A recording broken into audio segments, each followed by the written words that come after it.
Praise the Lord. ஏசாயா 9ஆம் அதிகாரம் 6ஆம் வசனம்.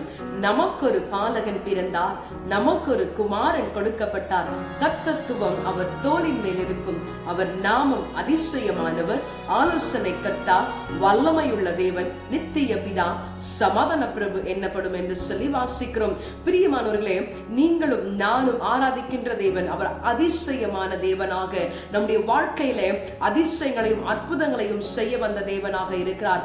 ஒவ்வொரு நாளும் நமக்கு ஆலோசனை கொடுத்து நாம் எந்த வழியிலே நடந்தால் நாம் நன்மைகளை பெற்றுக்கொள்ள முடியும் என்று சொல்லி நமக்கு ஆலோசனை கொடுத்து நம்முடைய வாழ்க்கையிலே சமாதானத்தை கொடுக்கிற தேவனாய் இருக்கிறார்.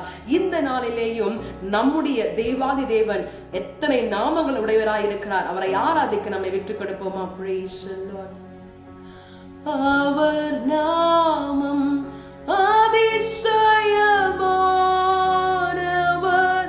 அவர் எந்தன் ஆலோசனை கர்த்தர், வல்லமையுள்ள தேவன், நித்திய பிதா, சமாதான பிரபு இவரே. வல்லமையுள்ள தேவன், நித்திய பிதா, சமாதான பிரபு இவரே.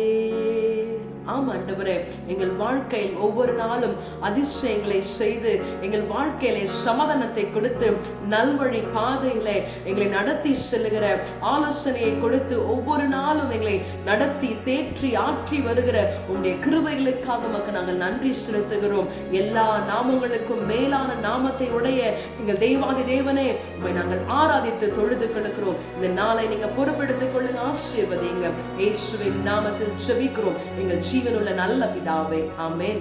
God bless you. Have a blessed day.